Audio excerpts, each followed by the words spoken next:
الحمد لله والصلاة والسلام الأتمان الأكملان على المبعوث رحمة للعالمين نبينا محمد صلى الله عليه وعلى آله وصحبه أجمعين. أما بعد فإن أصدق الحديث كلام الله وخير الهدي هدي محمد صلى الله عليه وسلم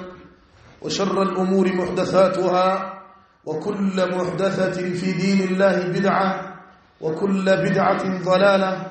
وكل ضلالة في النار. أعاذنا الله منا وإياكم من النار. أما بعد فالسلام عليكم ورحمة الله وبركاته. كنا نشكر الله سبحانه وتعالى الذي أحيانا بعدما أماتنا وإليه النشور.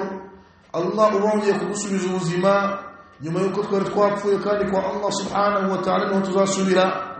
الله يتوفى الأنفس حين موتها والتي لم تمت في منامها فيمسك التي قضى عليها الموت ويرسل الأخرى إلى أجل مسمى لكي يجتاني الله أتقيم تسيوكم ورجتك ورجانيت واتقابفوه الموت الصغرى وقفقتويا فيمسك التي قضى عليها الموت يجيو الله شاتي هل نفسي أغمنا زازي دي ملك جنكو زتريموزكو نيركو بركوكيسيا وزما ويرسل الأخرى إلى أجل مسمى هل نجي لنفسي الله أجيد إمام زيبوه akongera akaziha amahirwe yo kwisanga mu isi y'abazima. Ibyo byose Allah abikora kugira ngo nazo azirindirize kugeza igihe cyazo nikigera nazo Allah azazisubize subhanahu wa ta'ala. Umuyisilamu agomba gushimira Allah rero yisanze ari muzima mu gitondo nk'iki. ولهذا كان من هدي النبي صلى الله عليه وسلم إنما في المؤمن محمد صلى الله عليه وسلم muri sunna ze iyo yabyuka ari muzima yihutira gushimira Allah akavuga ati alhamdulillahi alladhi ahyana ba'da ma amatana wa ilayhi an-nushur. Gashimira Allah subhanahu wa ta'ala. Fakayfa nano bimezemute igihe wisanze muri salatul fajr iswali komeye cyane Allah subhanahu wa ta'ala yasize muri thawabu n'ibyiza byinshi cyane bidashoboka yuko wabona mu zindi swala uretse iyi swala ndetse yani salatul asr. فعلى كل حال نصلي الله تبارك برسالته ونسأله سبحانه وتعالى أن يمن علينا بفضله ورحمته. تنصلي الله يكادهون جزاء إن جميل زين بوزن بجيزة الله آمين. أيها الإخوة الكرام ببني الإسلام نواصل درسنا مستعيذين بالله مستعينين به متبرئين من كل حول وقوة إلا به. دوكم من الشمر ده شمر كتاب التوحيد الذي هو حق الله على العبيد للشيخ الإمام المجدد محمد بن عبد الوهاب رحمه الله رحمة واسعة وسائر علماء المسلمين. دكم الشمر ده شمر كتاب التوحيد وبالله التوفيق. قال المصنف رحمه الله وقال كتاب الله مجرم عقد الباب في كتابه يقول لمرجان مجتبته فسماه أرنج أويتا باب ما جاء في منكر القدر. باب ما جاء في منكر القدر. umuryango wo kwerekana wo kwigisha abantu ibyerekeranye n'abantu bapinga bakanazana ugutebya no guhakana ibyerekeranye na qadar igeno wa Islam. عقد هذا الباب لبيان امرين. umwanditsi w'igitabo yakoze uyu muryango liyubayyina linnasi amrayni kugira ngo agaragarize abantu ibintu bibiri. يعني uyu muryango ugiye kutwigisha ibintu bibiri. الامر الاول icyambere يعني يريد ان يبين لنا حكم من انكر القدر. agiye kutwereka nirete ko mudiri w'Islam rirebana n'umuntu wahakanye ikitwa qadar. umuntu yabita nufatul qadar abantu bahakanye ikitwa qadar ko kidahari ma hukmuhum nirete ko shar'an مديني الله سبحانه وتعالى. الأمر الثاني إتاكبري أراد أيضا يشاتك وركنا يكون نوني أنه يجب على كل مسلم يكرم ومكرم الإسلام وإسم الإيمان بالقدر كوين مرأيكيت وإجنه وأنه ركن من أركان الإيمان ndetse akanemera yuko kwemera igeno ari imwe mu nkingi zigize imani y'umuntu wa Islam. kwemera qadar yajibu nitegeko muislamu wese kugira imani wa illa ariko aramutatayigize fahadha yuaddi ila al-kufr ibingibi mugwisha muri kufuru mu guhakana Allah subhanahu wa ta'ala. Yani umwaritsibitabo azanye umuryango kugira ngo yereke abantu ibintu bibiri ma hukmu man ankara al-qadar nirete kurebana no mu wahakana ikitwa qadar mu dini Islam. Thaniyan itakabiri no kwerekana yuko anna min al-iman al-wajib yuko kwemera uislamu asabwa kurangwa nako wujuban yitegeko al-iman bil qadar kwemera ikitwa igeno mu dini Allah wa annahu ruknun min arkan al-iman ndetse no kugira ngo yereke abantu ko kwemera igeno ni imwe mu nkingi nyamwamba zigize imani y'umwislam. وقد قال عليه الصلاه والسلام جاء من الحديث الذي صححه الامام الألباني حديث صحيح المهم محمد صلى الله عليه وسلم قال يرفز لا يؤمن عبد حتى يؤمن بالأربع. أيوة قلنا بأمون أراجل إيماني فكا أمازيمر إيماني الإيماني نايهري فكا حتى يأتي بأربع فكا أمانزي أرامي أمون نبيبيني. إجابة الرسول يشهد أن لا إله إلا الله وأنني رسول الله بعثني بالحق. gichambere kigaragaza kigomba kugaragaza imani kugira ngo gitwe kwifite nukubanza wakwemera yuko nta imani kiyo gusenga mukuri uretse Allah subhanahu wa ta'ala ukabihamya wa annani rasulullah ba'athani bil haqq ndetse ukanemera yuko yewe Muhammad sallallahu alaihi wasallam ndi intumwa ya Allah kandi Allah yohereje mu byukuri Allah yohereje kugira ngo bamagarira abantu idini y'ukuri kandi naje koherezwa kwanye n'ukuri si ibibesho. Thaniyan icyakabiri wa an yu'mina bil maut nguraro icyakabiri ntaremera wa wundi wese uhakana ikitwa urupfu ugomba kugira ngo bigaragaze imani yawe kihari an yu'mina bil maut kwemera nanone mu rupfu. Thalithan icyagatatu wa an yu'mina bil ba'th ba'da al maut Rasul yaravuze ngo nanone ugomba kwemera yuko nyuma y'urupfu hari izuka. Umuntu wese wahakana ko nta zuka rihari kabano tutazigera tuzuka tunahagarika imbere ya Allah tubazwe ibyo twakoze ku isi uwabipinga fahadha la imana lah una imani yarafite wa an yu'mina bil maut ba'da wa an yu'mina bil ba'th ba'da al maut kwemera izuka nyuma yo gupfa. رابعا إتاكد الرسول يقول وأن يؤمن بالقدر خيره وشره.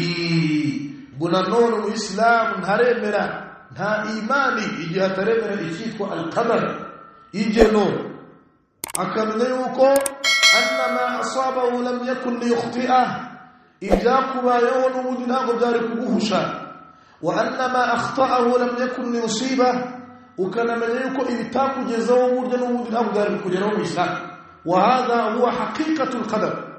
وهو يوزي قدر وكريكو هو هذا المعنى نجي صور أن يؤمن العبد وميمر معنا تنسو مغرق ومكوين مرني زيوكو أن ما أصابه لم يكن ليخطئه يوكو إبزام ويوم إسلام والله من مدن أبدار الكجنوم إبجاكو جزاو المرض uburwayi n'ibindi bigeragezo ugomba kwemera yuko n'ubundi byakugezeho kuko n'ubundi Allah niko yabigennye ntabwo byari kuguhusha. Riziki ubonye naam riziki ubonye bitunguranye ugahura n'umuntu akaguha 50,000 atakira genda ugaburira abana bawe cyangwa se genda ugira icyo ukora mu rugo ugomba kugira imani yuko iyo yari kadari yawe riziki Allah yarakugeneye n'ubundi uqsim billahi alazim daraye kuri Allah ntabwo yari kuguhusha nta wundi wari kuyirya utari wowe n'ibyawe Allah yarabikugeneye. لأن القدر kuko ikitwa qadari igena turimenya بعد الوقوع nyuma y'uko ikintu kibaye yani ikintu kimaze kuba nibwo tumenya ko Allah yarakigennye amma qabla الوقوع ariko ikintu kitarabana ngo twamenya ko ari qadari sino Islam yani qadari tuyimenya بعد الوقوع الشيء nyuma yuko ikintu kimaze kuba umuntu murahuye yumvijana gatakira genda ugaburira biwawe mu rugo fahuna icyo gihe tumenya ngo ibi ubonye byari qadariya yani Allah subhanahu wa ta'ala yaragennye yuko ugomba kubona ibyo bihumijana kandi wallahi alladhi la ilaha ghayruhu nta wundi wari kubihabwa utari wowe rasul islam an tu'mina qadari ukuri kwayo nuko islam kugira ngo byitwe kuwemera qadari nigiye uzemera yuko annama asabaka lam yakun li ikhtiar yuko byakubayeho n'ubundi byari kuguhusha wa annama akhta'aka lam yakun li yusibak ndetse ukanamenya ko ibitakugezeho ibyaguhushije bikugereho n'ubundi wallahi ntabwo byari kuguhama nta nubwo byari kugufata mu islam uri mu muhanda uri kugenda wari kumwe n'abagenzi bawe babiri batatu imodoka iraje igonze babiri wowe urasigaye uri bwuma ntuzishingikirize ngo ni karate wize cyangwa ngo ni uko uzi za pompaje n'udusiporo ukora hanze ko ukabona ngo hango sinababwiye nyine nababwiye mu gihe karate naze kumva ubu simpapfuye nani wallahi hada jahlun ngo ni ubujiji ubu tabaye ni Allah subhanahu wa ta'ala wallahi biriya bibaye kuri bagenzi bawe n'ubundi Allah yaragennye ko bitazakubaho wowe yatoretse Islam wallahi subhanahu murabizi mu minsi yashize yigeze kuba imitingiti ikomeye cyane muri za Turkiya na Syria si mu bizi Islam mwarabibonye ku makuru hari abana bavanaga hehe mu myobo bakiri bazima inzu zabiyubitseho na za fera betonibiki ariko ubona yuko azagennye ko atari buze gupfa igihe cye kitageze ukabona umwana imashini ziri kumuzamura zimuvana muri muzima nabo mwabibona mu Islam limadha kubera impamvu kubera yuko Allah yagennye ko we bitari buze kumuhitana hanyuma mu Islam ibyaguhushije bikugereho ya akhi muvana mu Islam uramenye ntuzagire mu kubwenge bwawe cyangwa tekiniki zawe nuko lam yakun li yukhtiaka lam yakun li yusibaka ibitakuye yani ibyaguhushije n'ubundi wallahi ntabwo kugeraho ma akhtaka lam yakun li yusibaka iman ukayigira mu Islam ibi mu nyungu zabyo mu nyungu zo kwemera qadar bitanga amahoro ku kiremwa muntu abantu bose pressure bafite mu buzima ibibazo bafite abantu benshi baracanganikiwe nk'abasazi abenshi kubera kwiruka wara dunya inyuma y'isi burya abenshi babiterwa n'iki no kutamenya icyitwa qadar igeno rya Allah subhanahu wa ta'ala wal qadar igeno ya ikhwan uko twabivuze la yamna akhdha bil asbab igeno ntabwo ribuza umuntu gushiraho impamvu Allah tweretse yuko tugomba gushyira impamvu muri ubuzima bwa kuri iki turimo niba uri umuyede ukabyuka ukajya guhagarara ku seta abandi bayede bahagarara niba uri umushoferi saba akazi depoza niba uri umunyamashuri depoza aho bavuze sibyo Islam madama igihe akazi ari halal ibyo nibyo bita akhdhu bil asbab ariko no kubikora kwawe umenye ngo ntabwo byarya agata atabishatse byasobanutse Islam wa hakada yani Islam agomba kumenya yuko annama asabahu lam yakun li yukhti'a ibyamubayeho n'ubundi ntabwo byari kumuhusha wa annama akhta'ahu lam yakun li yusiba n'ibitamubayeho nakuri byamuhushije n'ubundi ntabwo byari kumuhama ntabwo byari kumufata iyi imani ukayigira bitanga amahoro wa kadhalika aidan nanone binakuraho icyitwa al-hasad ishari sibyo Islam ishari byamaze kumunga imitima ya benshi illa man rahima rabbi keretse abo Allah agiriye mu subhanahu wa ta'ala mugenzi wawe aragira icyiza runaka ageraho usanye watunze wababaye wowe wallahi kucyari wowe wenyine wabibonye ukabona umuntu yababaye ngo runaka yaguze akamodoka ngo runaka business ye ngasigaye ari gutera imbere ari kuri speed iteye ubwoba mu kazi ke mu kwinjiza runaka wanayidore kure ishari burya wallahi wemera qadar ishari riragabanuka mu mutima wawe uko iyo rije uhitumenya biriya byabaye kuri mugenzi wanjye hakaza arada Allah niko Allah bishatse nako yabigennye kandi ntabwo byari kumuhusha wallahi niyo mpamvu ibi bikuraho ishari ntabwo waba wemera qadar ngugirira ishari mugenzi wawe ku kheri neza Allah yamugejejeho ntabwo waba wemera qadari nurangiza ngurara udasinziriye amaso acanye kubera iki kubera kwirukanka wara dunya inyuma y'isi Islam ntabwo waba wemera qadari ngo abantu urangure ikintu kikumunara mu mutima wawe abadan burya benshi babiterwa no kutamenya icyitwa qadar yuko buri kintu cyose kiyo ko Allah kigeneye Islam la yaqa fi mulkihi illa ma arada Allah na cyamuru mugambi bwa Allah uretse Allah subhanahu wa ta'ala yashati faliman hasan none sharri y'icyo Islam ko Allah akora idashatse n'igihe ashatse no kuba ashatse la yusalu amma yaf'al wa hum yusalun Allah burya nta bazwi ibyo akora ahubwo twebwe turabazwa Allah buri kintu cyose yagihaye ingeno anagiha yani anagiha umurongo aranabyandika subhanahu wa ta'ala kuzagiza igihe mwene z'amazapfira mu Islam ubuzima bwawe bwose Allah arabwanditse kama sanubayinuhu huko tujye kuyerekana mu kana bi'idhnillahi tabaraka wa ta'ala fa'ala kulli hal rasula garagaje yuko nta iman kuwari wese utemera iki utemera qadar tujye kuyerekana adilla mu kana bi'idhnillahi تبارك وتعالى الأمر الثاني أيها الإخوة تاكمله القدر له مراتب إجيك وإجي نودي في تإنزاق وزجرم وليه مدير الإسلام المرتبة الأولى إجيك شرطة مرة تجيك القدر ني العلم ukwemera yuko Allah subhanahu wa ta'ala afite ubumenyi yahoranye budafite aho butangiye budafite n'aho burangiriye maratibul qadar طبعا يا اخوان ugomba kwemera udashidikanya yuko Allah subhanahu wa ta'ala alimun n'ubumenyi alima kulla shay'in Allah yamenye buri kintu cyose ibyacyo abimenya mbere yuko n'ikintu kibaho subhanahu wa ta'ala mu Islam hagomba kwemera ibyo bita al-ilmu Allah al-azali ubumenyi Allah subhanahu wa ta'ala n'ubumenyi budafite al-hudud imbago Allah yahoze azi nanjye kigeze kibaho Allah atazi nanjye kizigera kibaho Allah atazi Allah ubumenyi arabuhorana n'ibizaba Allah yabimenye mbere يصوم في الإسلام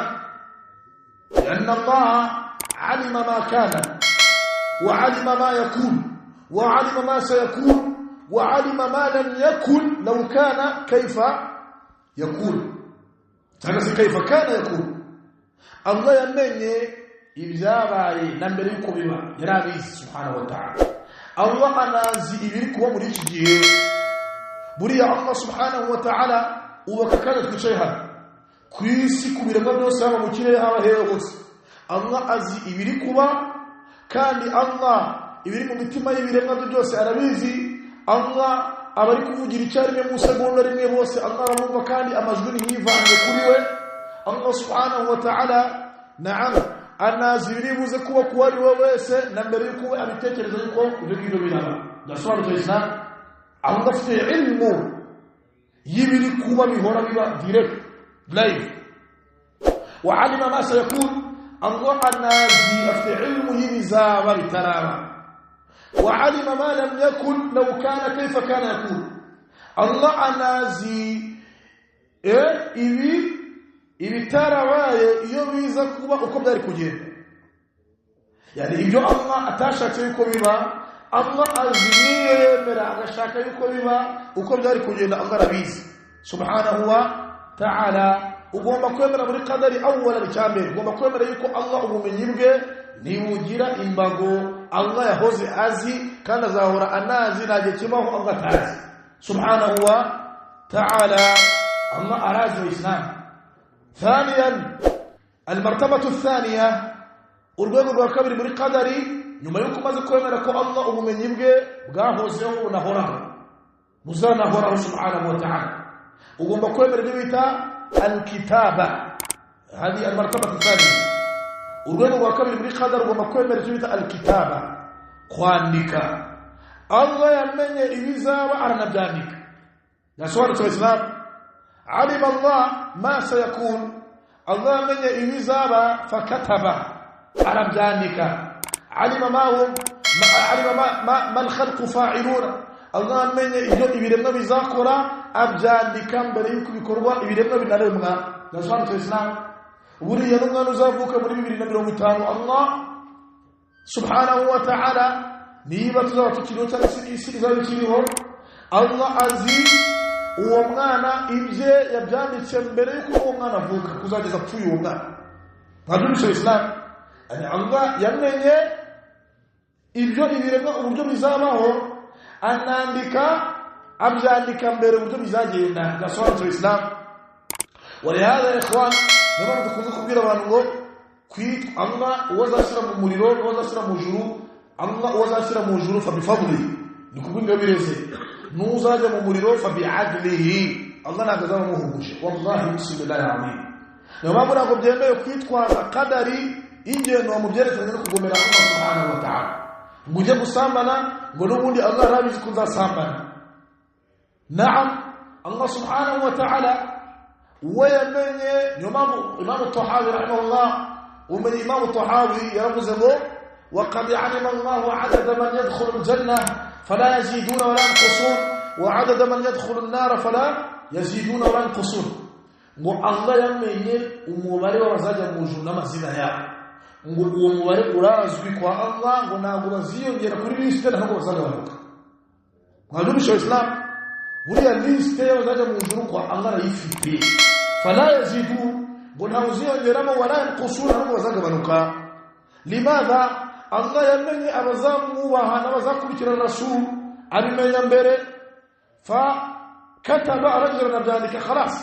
الأمر مفروغ جار رجل ده سؤال الإسلام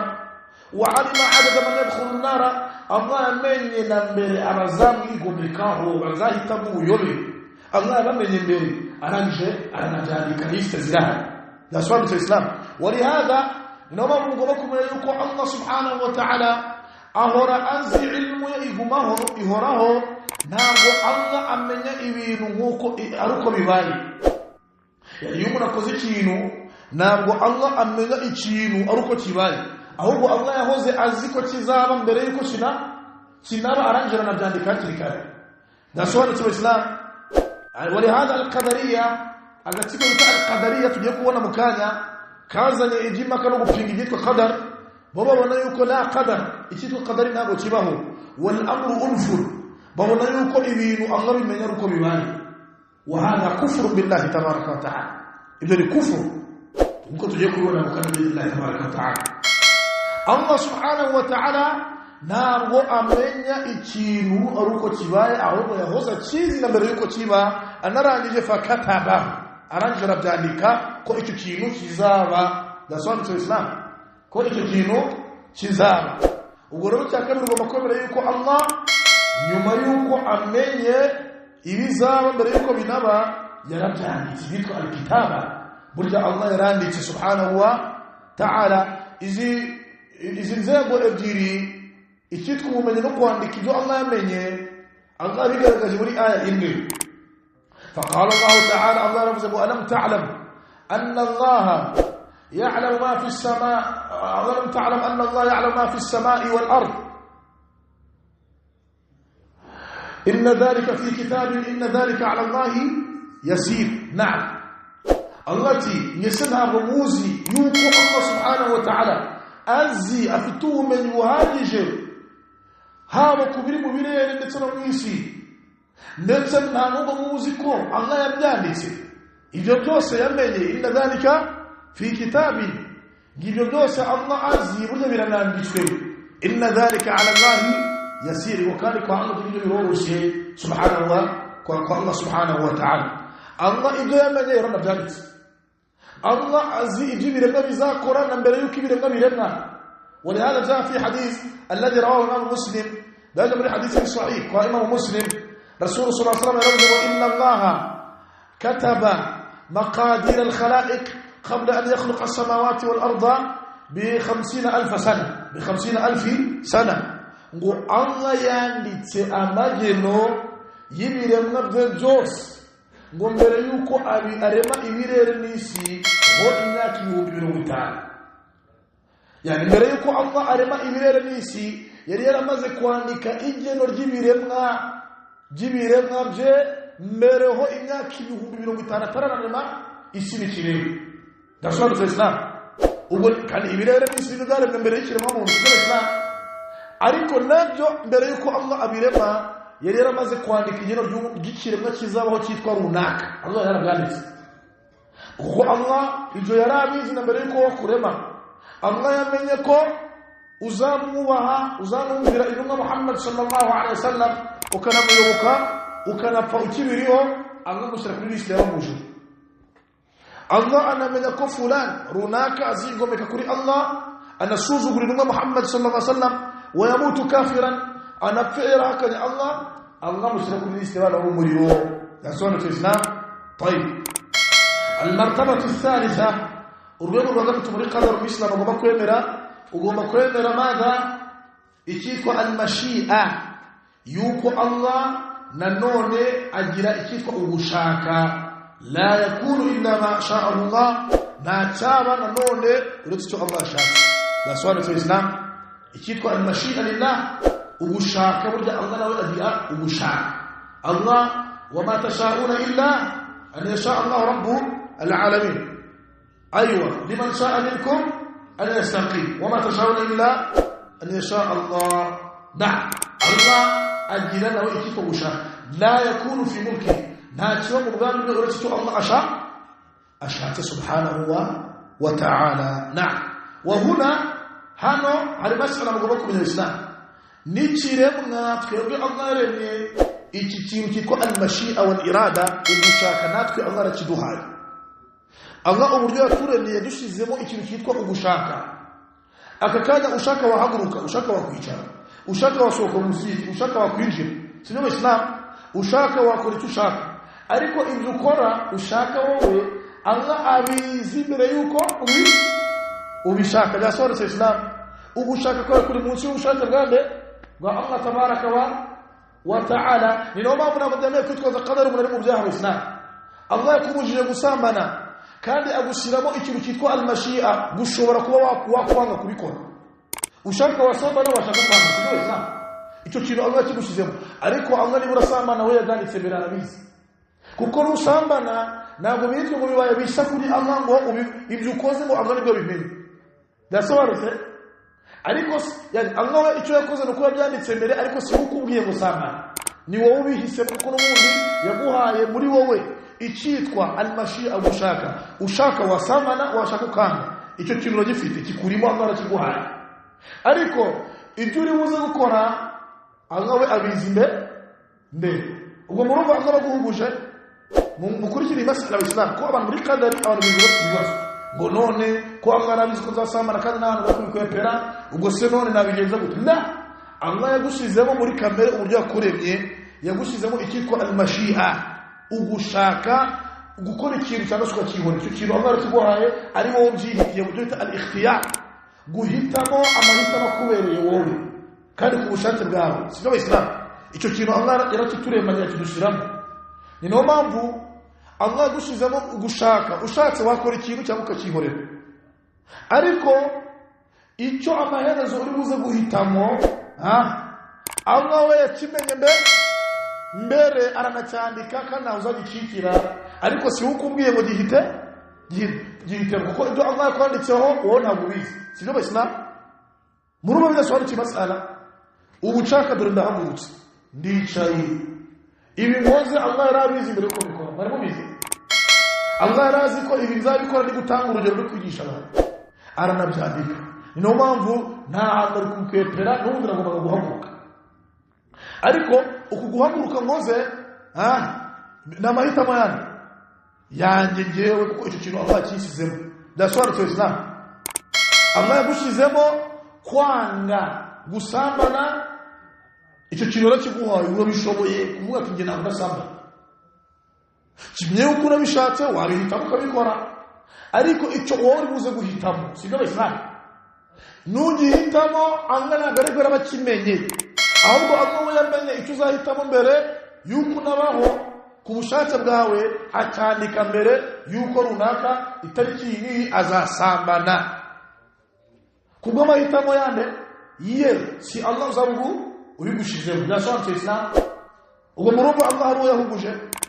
ana abadan na ngoroga makwemera yuko Allah agira ugushaka ariko n'ikiremwa tukira ugushaka uretse ko ugushaka kw'ikiremwa kuri munsi y'ugushaka kwande kwa Allah ma tashauna illa an yasha Allah rabbul alamin. المرتبة الرابعة إتاكله يعني وكان بالقدر من الخلق الخلق الله كريما الله يورمنا يبيرنا خلق العباد الله يورمنا يبيرنا وخلق ما يعملون الله يورمنا برضه بيجود القرآن إني ما يوصل القرآن الله يورمنا إذا الله رتولنا نيجد القرآن وبيرنا سبحانه وتعالى كما قال الله تعالى موكو الله يقول والله خلقكم وما تعملون قال الله برضه يورمنا أن رماني جو مكورا أريكو الفاعل الحقيقي أريكو أوكورا إنجو الله يرمني لينده ونيركو بكورا أكو كاز ومري بكورا الله يرمني أوكورا موني لي ومو تشيرمنا سيدو إسلام يعني أوكورا ني إشيرمنا كيجا كورا وميرمني لينده ني الله سبحانه وتعالى ما بنا بدبت كذا قدري مع أصنع إذا نزلت 4 مراتب يبينوبيله وبكجيم لكوري قدري وبكجيم لكوري قدري. وكذلك أيضا نقول يا إخوان إديت كوا تدرسوا بيكوري مسألة قتالي يوم نقولهم على تيجي توادي قتالي لكوري كنا حكم إتني كوريبنا نمونو وهكذا قدري هذا بينغا حكم اللي هي مدير الإسلام تقول لك كفر نبى هكذا الله اللي يقول كنا الدليل hanyuma nanone tunabone uburyo ari waji ari itegeko kuri Uislamu wese kwemera ikitwa qadar yewe kari ninge mu nyingi zigize Uislamu kubihakana bivana umuntu mu dini ya Allah subhanahu wa ta'ala. اقرأ. وقال ابن عمر رضي الله عنهما ابن عمر نعم قال ابن عمر رضي الله عنهما نعم والذي نفس ابن عمر بيده عبد الله بن عمر يرى المصحبة يرمزة النار يقول الله واولي وفت نفسي يعني بقوة نعم لو كان لأحد مثل أحد ذهبا وفي رواية مسلم لو أن لأحد هو المعنى لو كان في صحيح مسلم لو أن لأحد مثل أحد ذهبا قلنا مولي أرمت أماني أفتة ومسوزي ungana na Uhud uzwe dhahabu naam thumma anfaqahu fi sabilillah ya rajiza akutanga musadaqa munzila Allah subhanahu wa ta'ala ma qabilahu Allah minhu wa Allah wa yaqakiri sadaqa hatta yu'mina bil qadari khayrihi wa sharrihi wa pakka abeyemera ikitwa qadari pakka abeyemera ikitwa قدري معلوم شو الإسلام والله إني دليل إني كوري كلامه نيبا الله تقوى كيري يقول بيوسنا صدقة واتانا كوكو أتمر قدري إني دليل كوري كلامه كتمر قدري لكفر بالله كوكو أبو الله تأكيري لا ورود جو كورا نعم لماذا نبيهم يوم القيامة ني هم الكفار نبا كان الله سبحانه تعالى. ولهذا قال الله جل وعلا لما الله القرآن يبزمه وما منعهم أن تقبل منهم نفقاتهم إلا أنهم كفروا بالله وبرسوله ولا يأتون الصلاة إلا وهم كسالى ولا ينفقون إلا وهم كارهون. هذه الآية في شأن المنافقين. الله يبارك منافقي بابا عندي ما يشرب وحكي مثلنا وكغرغزا ويسلم ويغرغر لبانه. الله يرمز وما منعهم أن تقبل منهم نفقاتهم منهين ما يتم يبتاكير بجوا تانزي إلا أنهم كفروا بالله وبرسوله ورتسك واحد سنبوها كان الله لنهي إيمان غير ده سورة الإسلام مبين يتم الله سبحانه وتعالى أتاكير صدقات زاو حرمكم وهكذا وهكذا وهكذا إذن يجزى إيمان حرمنا قدر إلا أنهم كفروا بالله وبرسوله ولا يأتون الصلاة إلا وهم كسالى ولا ينفقون إلا وهم كارهون. فمن الأسباب ممامزتما الله هذا شورك وكيرا صدق ياوي حرموا ماذا إنكار القدر وهكذا إكيد قدر لا سؤال في الإسلام وهكذا يكفي قدر. ولهذا قال عبد الله بن عمر رضي الله عنه من هو مسلم والذي نفسي ابن عمر بيده لا يقري الله في نفسي يعني مكوكوكي لو أن لأحد أنفق مثل أحد ذهب نموا وأرق تتانزل ومسوزي وزي الزعام ونلا أحدي أكوتان في سبيل الله منزل الله سبحانه وتعالى أكوتان مديني كمردين ما قبله الله منه وأننا بيا جمر يصدق أننا بيا ياتينا حتى يؤمن بالقدر مفكر أبي القدر خيره وشره نسون في الإسلام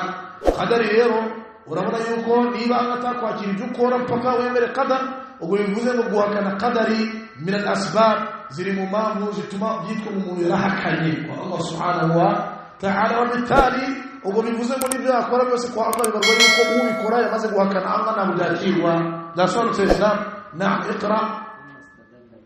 ثم استدلنا بقوله صلى الله عليه وسلم ابن عمر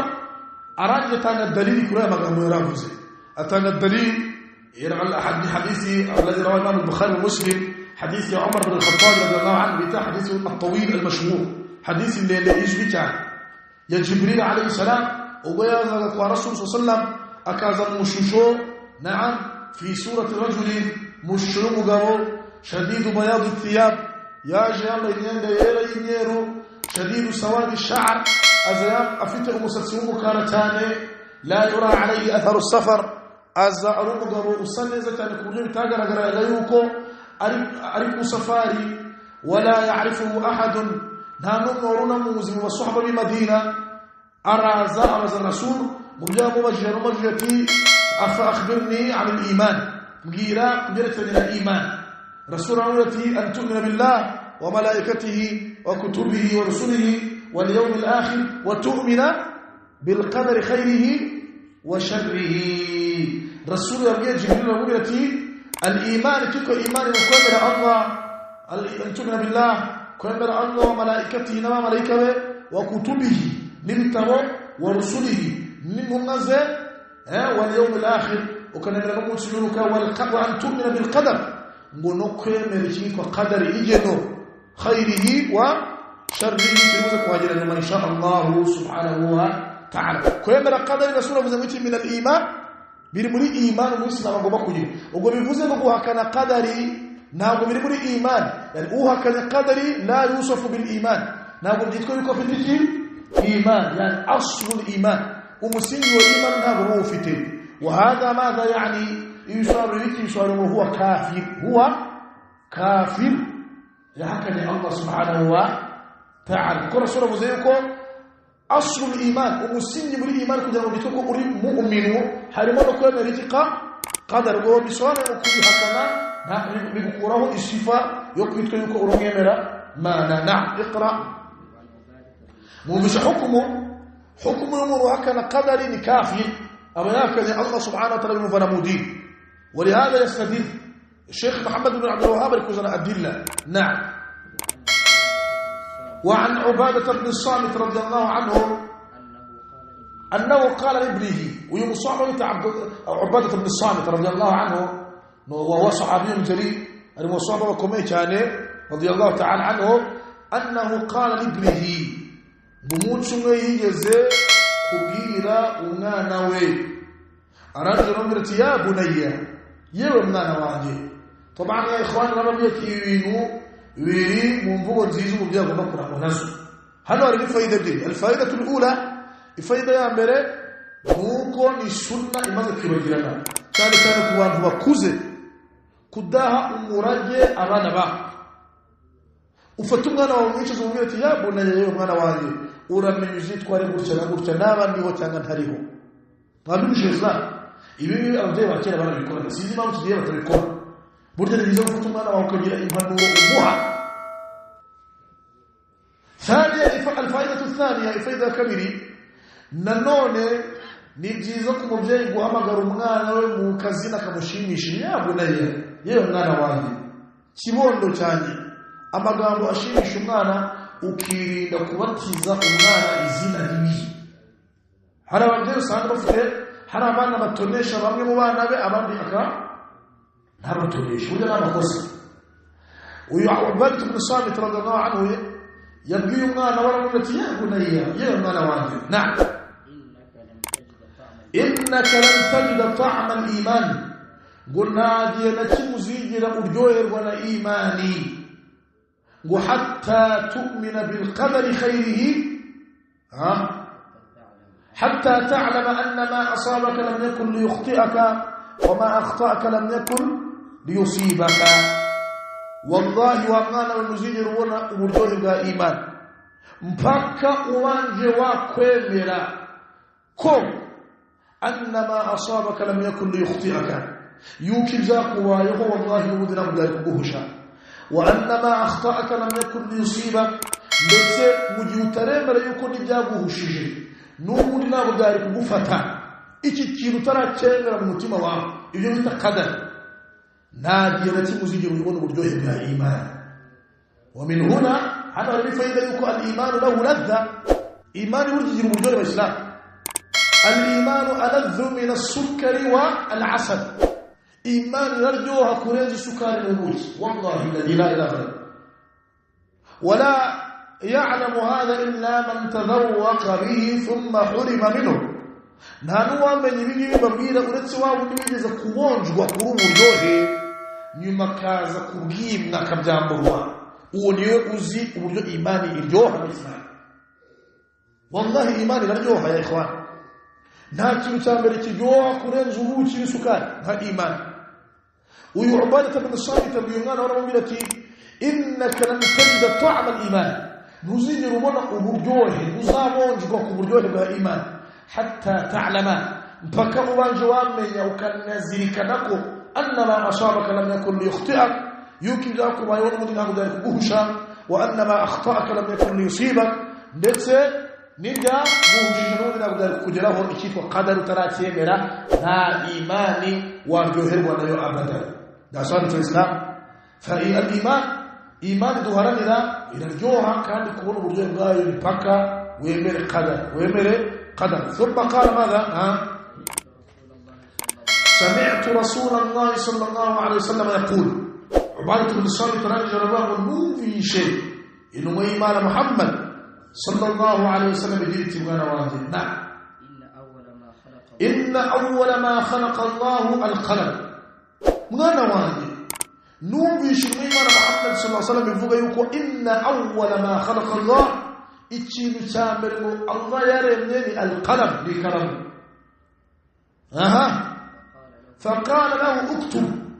Allah amaze kurema ikaramu yahise yibwira ati uktub an-nikah faqala al-qalam ikaramu yanjye rasulati wa madha aktub ma nakumye ngo nandike iki فقال أغرى جريدتي اكتبوا مقادير كل شيء حتى تقوم الساعة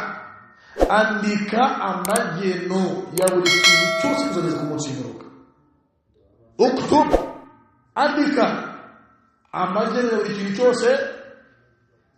kupaka kuzaje kumutiro ubwo bivuze ngo ibizaba nyuma y'umutsimeruka ibyo amajyana yabyo ntabwo twize tuyabwira ko ikaramu yabyanditse twibyo twabwiye ni ibyaro kuri isi kuzageza hehe ku munsi w'imperuka mwumvishe Islam amma ma waraa dhalika al-yawm nawo ibizaza nyuma ya kiyama tuzutse ni maskutun anhu Allah yaracecetse ntabwo yigeze bitubwira na rasul ntabwo yigeze bitubwira ibyo ikaramu yanditse ni ibizaba ila madha ila an taquma as-sa'a ku munsi w'imperuka amma ubwo bivuze ngo ibiri nyuma y'ikiyama ntabwo ikaramu igeze ntabwo tugeze tubibwira ko nabyo yabyanditse wallahi ya ikhwan iyi ni dalili kwerekana ngo ayo al-muslim yo Islam buri kintu cyose Allah yarakigennye nta kiba kuri isi cyo Allah yagennye nta cyakubaho uretse icyo Allah amaze kugena qala Allah ta'ala Allah mu Qur'an yaravuze ngo qul lan yusibana illa ma kataba Allah lana huwa maulana wa 'ala Allah yesh falyatawakkal man al-mu'minun ayo Allah yaravuze ngo qul bivuga ngo lan yusibana illa ma kataba Allah lana nta cyatubaho uretse icyo Allah yagennye iyi aya Islam iyi aya ujye uyigira rwose yani uyigenderaho mu bikubaho byose qul juvuwa ngo lan yusibana nta cyatubaho illa ma kataba Allah lana uretse kandi Allah amaze kugena aranacyandika badumisha Islam ubonye intsinzi menya ngo iyo ntsinzi ubonye n'ubundi Allah yari guteguriye byari muri qadari yawe kuri buze gutsinda ubonye intsinzwi uratsinzwe mu kintu runaka hakaza arada Allah ubwo niko Allah yari yarabigennye kutari buze gutsinda ko ari benshi ko ukabona ngatsinzwe mu kizami cya perime abantu n'umusazi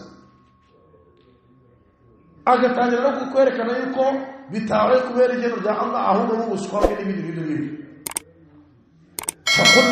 قل لا يصيبنا إلا ما كتب الله لنا هو مولانا الله برضه يوم جهد واش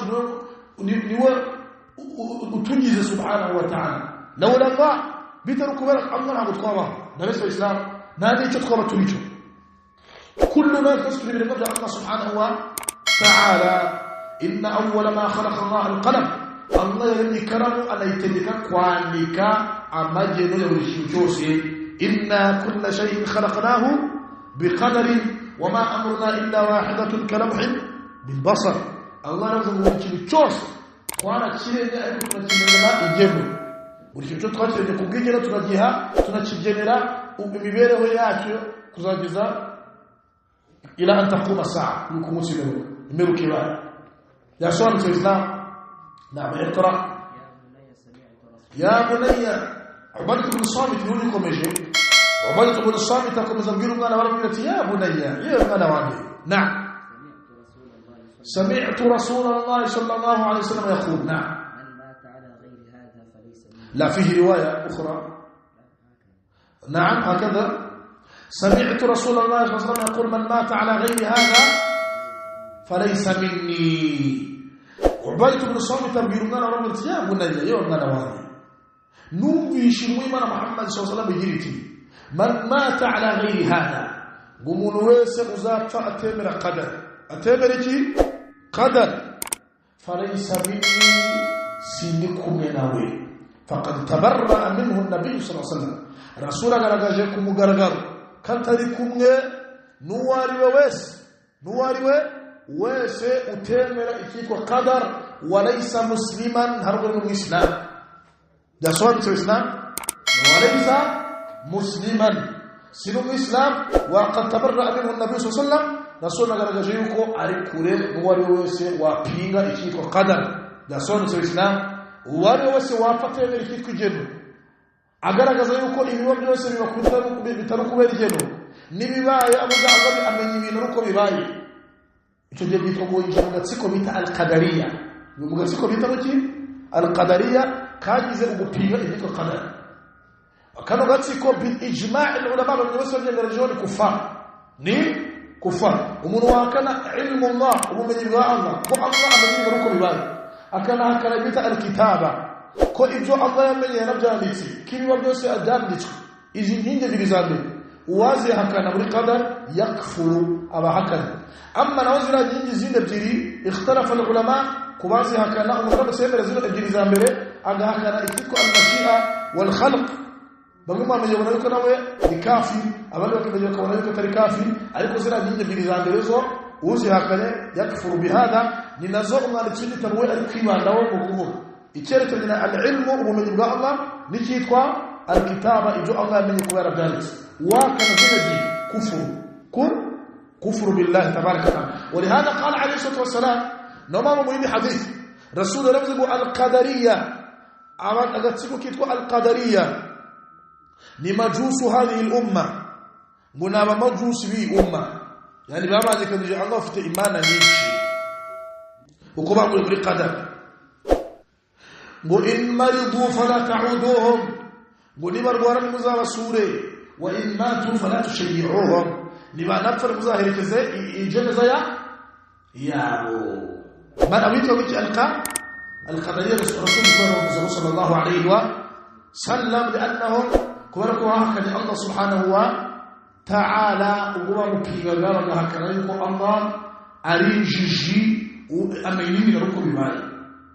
بكر يقول الله سبحانه وتعالى burya ibyo kora byose naho byanditse ni ibyo gupapira ndasobanutse fa haula rasul yabise ko yani majus hadi umma na majus majus islam sallallahu alayhi wasallam wa awwal man takallama fi al-qadar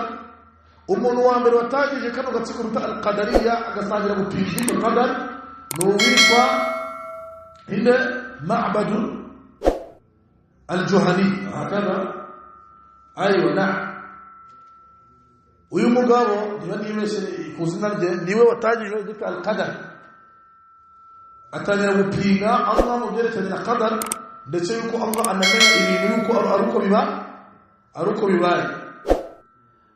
yumvwa n'umugabo bita Yahya ibn Ya'mar uyu Yahya ibn Ya'mar akimara kumva abantu batangiye gupinga Allah muri qadar uko nibwo bwa mbere ifitina yatanye muri ummati Muhammad sallallahu alaihi wasallam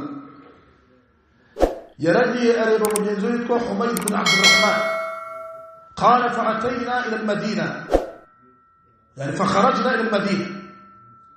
أرمز متقوى سدفة رجيون تجاه ممجوة مدينة لعلنا نلتقي بأحد من أصحاب رسول الله صلى الله عليه وسلم بنتقوى يكوى ذكوية وتلقوى مصاحبة وهرانا وصحبة رسول الله صلى الله عليه وسلم وتشيرين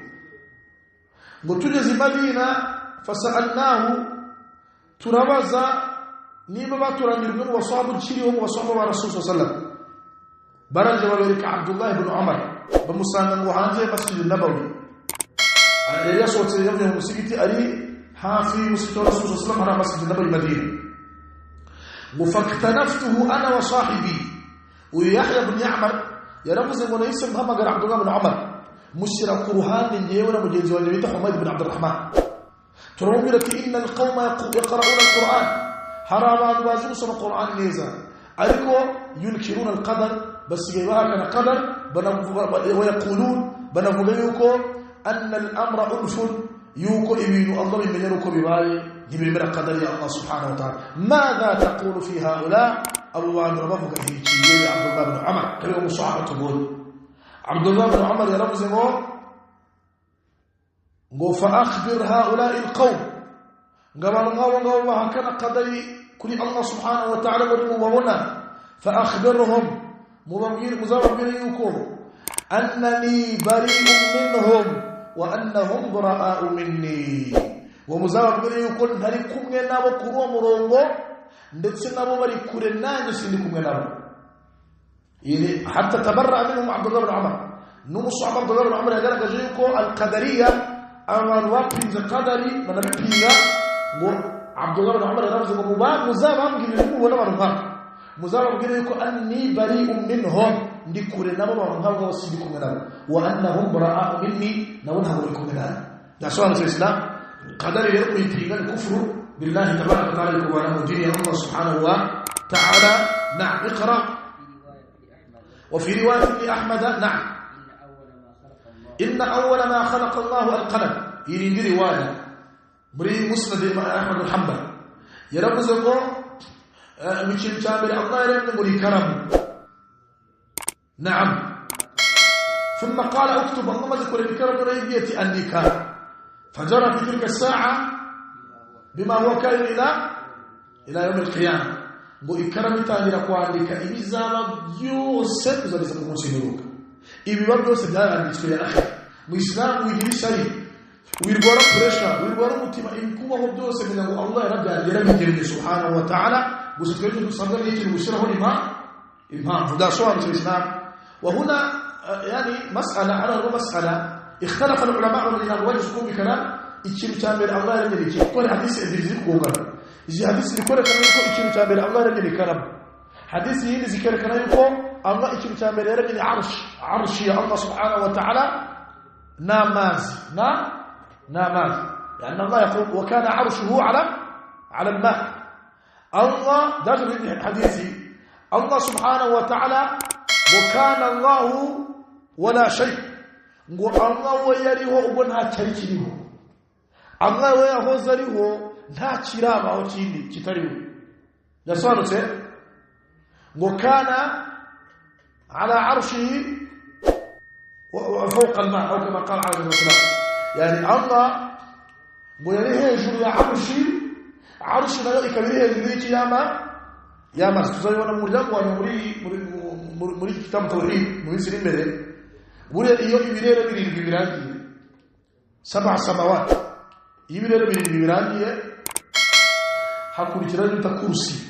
kursi ni iki mawdu' qadamay rahman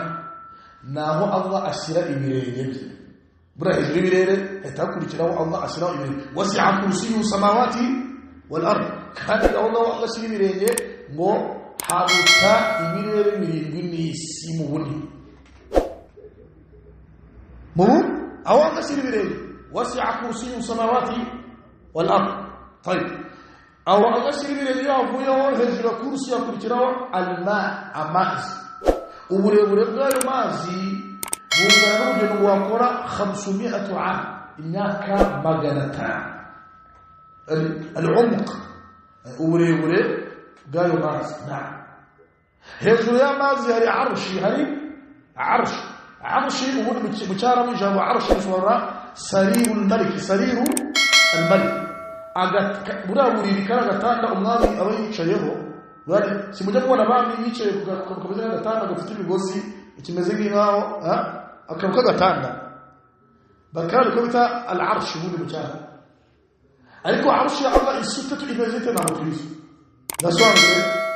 عرشي الله تعالى كذا عرشي زي زمان يامي بها كويس هجر عرشه لله سبحانه وتعالى والله فوق كل شيء كان الله يجر ويتمتوس مجيهون أتمر هجره سبحانه وتعالى الذي ليس كمثله شيء وهو السميع البصير نعم وقول الراجي يقول في بركة أري عرشي نكرم إتالة من قابل رجيه أما من يفتن ما كان ليسا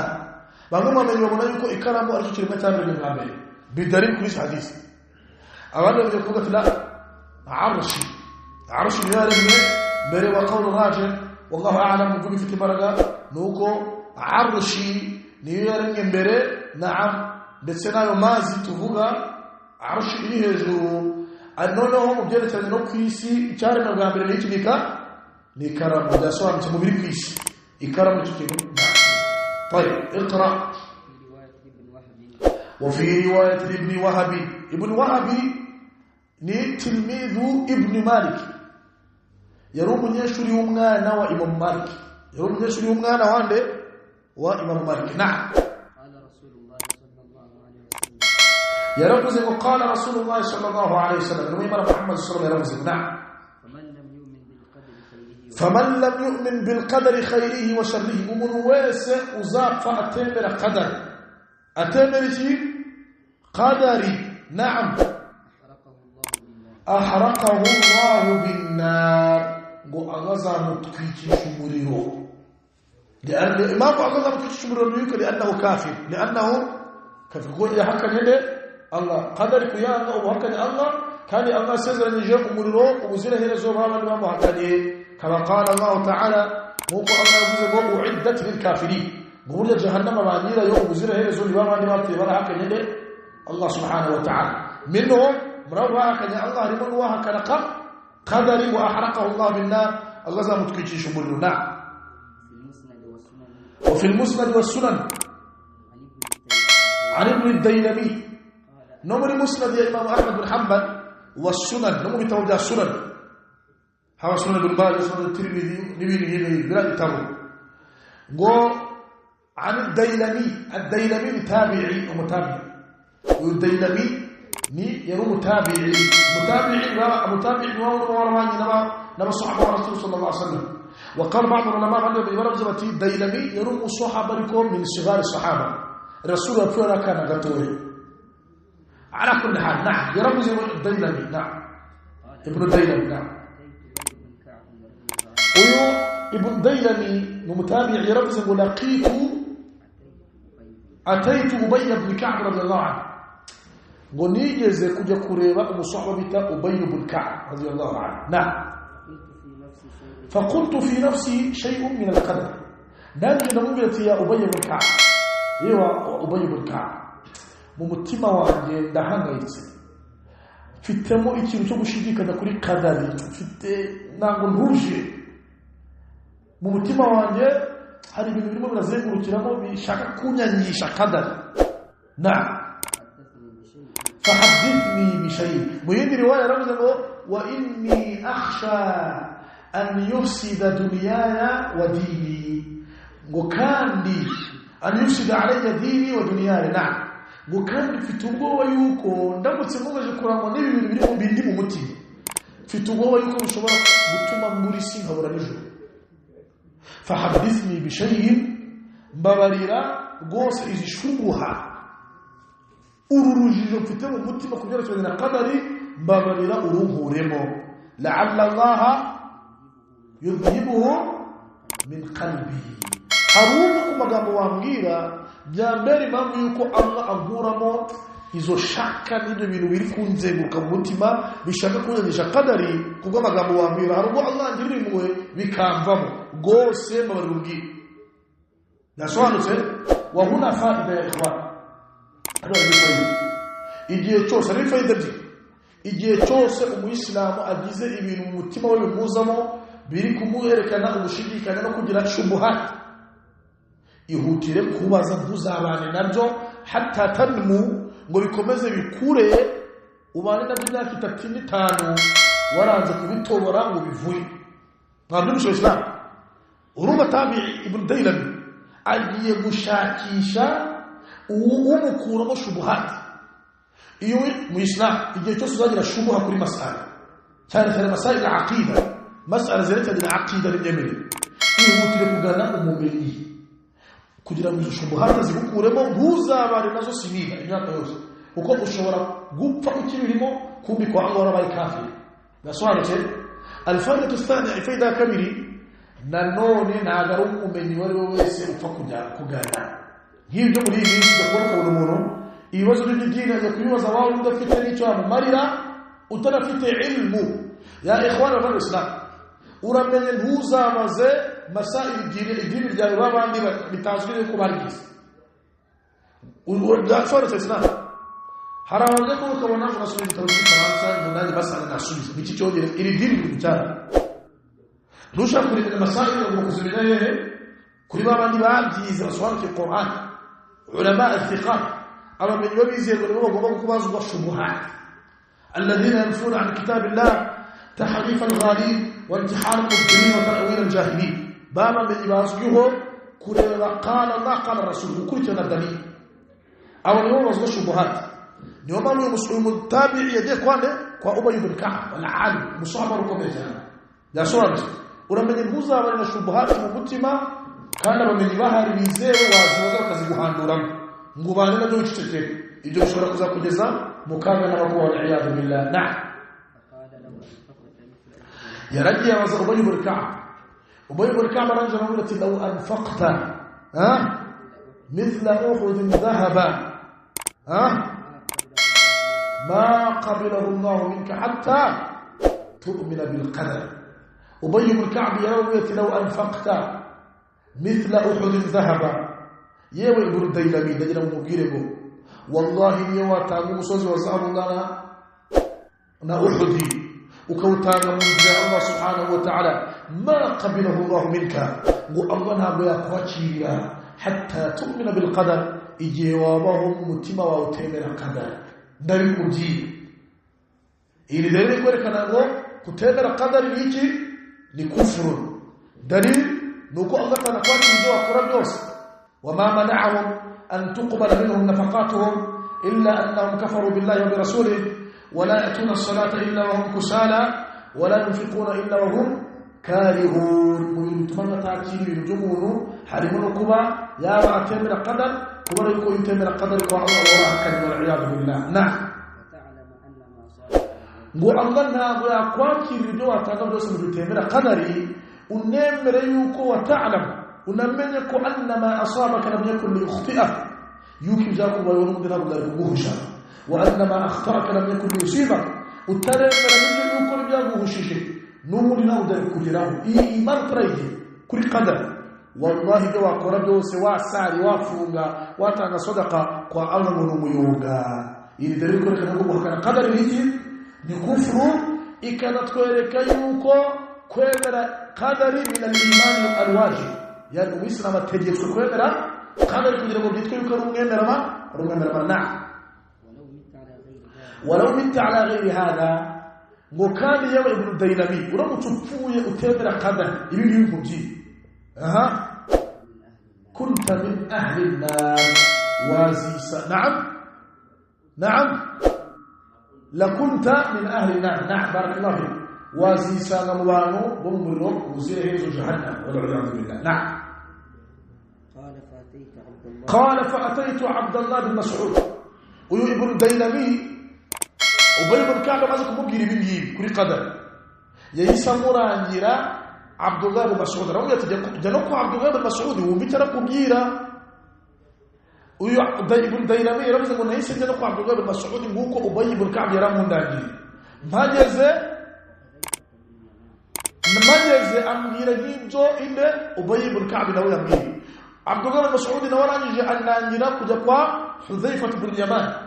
Abdullah ibn Mas'ud yaramubwiye ati ariko nuko mubwiye ibi jya no kwa Hudhayfa ibn Yaman wumva ibyo arakubwira ageze kwa Hudhayfa nawe amubwira bya bindi Ubay ibn Ka'b yamubwiye na Abdullah ibn Mas'ud akamubwira Hudhayfa ibn Yaman nawe arangije kumubwira nka biriya arangije aramubwira ati jya no kwa Zaid ibn Thabit umusahaba bose n'abasahaba nawe genda wumve ibyo arakubwira ko bihuje n'ibimubwiye uyu ibn Daylami ajya no kwa Zaid ibn Thabit ibn Thabit nawe amubwira nk'ibyo Ubay ibn Ka'b yamubwiye na Abdullah ibn Mas'ud na Hudhayfa ibn Yaman ubwo bivuze ngo iyi hadisi ni hadisi sahih yani bila bin Ubay ibn Ka'b abya ibn Daylami uramutse upfuye utemera qadar la kunta min ahli an-nar uwo muriro ni kufuru billah ndetse law anfaqta mithla uhud dhahaba uramutse utanga umusozi ungana nka uhud wuzuye zahabu ukawutanga mu nzira ya Allah ariko utemera qadari ma qabilahu Allah minka Allah yaqabili yabyakira annabila Ubay ibn Ka'b yavuze ngo law annaka ngo qadari na imani wajira hatta ta'lam anna ma asabaka lam yakun yukhti'aka ma akhta'aka lam yakun yusibaka mpaka uwanje wamenye ko ibyakubayeho n'ubundi byari kuguhusha nibitakubayeho n'ubundi ntabwo byari kugeraho sibyo na ibi bitarabyemera qadari ntabwo ubuyemera wabitari ushone ngo kwa Allah ntabwo uri muslim ntabwo uri islam binasobanuye ngo umuyisilamu ategetswe kugira ngo yitwe mu'min ukwemera iki qadari nk'uko biri mu nkingi esheshatu zigize iman byasobanutse ibi birashimangiwe n'abasahaba bangahe Ubay ibn Ka'b na Abdullah ibn Mas'ud na Hudhayfa ibn Yaman na Zaid ibn Thabit bose babihurijeho kandi babyumvishije Zaid ibn Thabit yabyumvishe kuri Rasul sallallahu alayhi wa sallam khitama mu gusoza ya ikhwan hari mas'ala nanze kuvuga ku bushake bavuze ngo antumina bil qadri khayrihi wa sharrihi ngo kwemera qadari khayrihi wa sharrihi harama wasobanura ngo kwemera qadari ngo haba ngo qadari nziza ni ngo kuri wese bituruka kwa Allah narababwiye ngo ya ikhwani kwa Allah nta kibi cyaturuka Rasul muri hadisi sahih yaravuze ngo sharru laysa ilayka yewe mana ndabizi kuwa nta kibi cyaturuka iyo uvuze ngo kwemera qadari ni ukwemera ibyiza byaryo nibibi uyibuze kubona wowe ikiremwa by'ibyo Allah yagennye ni weho biraba bibikuriho Allah iyo agennye ikintu kiba kibi kuri weho ntabwo kwa Allah kiba kibi Allah ashobora kukugenera uburwayi kwa Allah ntabwo gituma agennye ikibi Allah subhanahu wa ta'ala kuba kugenera uburwayi kibaye kibi kuri nde weho byabayeho ni wowe uri kunana hari umuntu wakwishimira ko yarwaye Islam umutwe uri kukurya uraserebara Allah kubagennye uburwayi runaka kuri wowe yamugennye bihikma Allah idakora abazimu bikoze kandi kwa Allah haturuka ibyiza genda nababwiye mu Islam bangaye mu bantu wallahi bagiye ku murongo muzima wa Allah ari uko Allah abagerageje akabahigereza ubw'uburwayi bangaye batasaraga imyaka myinshi ariko bakaba basari gatanu ku munsi kubera ibyo Allah yabahaye by'uburwayi bakavuga bati aturiye kwipfira kakwisurireho kabisa ubwo muri abo burwayi bubaye bubi kuri wowe urumva Allah yabikoze kugira ngo akurokore jahannama uzinjira mu ijuru ariko wowe ukubona ko ari uburwayi burakubangamiye ariko Allah agira ngo usari gatanu ku munsi kugira ngo uzajye mu ijuru ntabwo bishoboka iyo uvuze ngo kwemera qadari ni ukwemera qadari khayrihi wa sharrihi ibyiza byigeno nibibi uri kubona weho nkawe ntago ari kwa byigorye wadubishije uko kwa Allah nta kintu cyaturuka ibi byose Islam agomba kubyemera igihe byabaye wa la'alla fi hada kifaya wallahu ta'ala a'la wa a'lam wa sallallahu ala nabiyyina Muhammadin wa ala alihi wa sahbihi wasallam. Assalamu alaykum wa rahmatullahi wa barakatuh.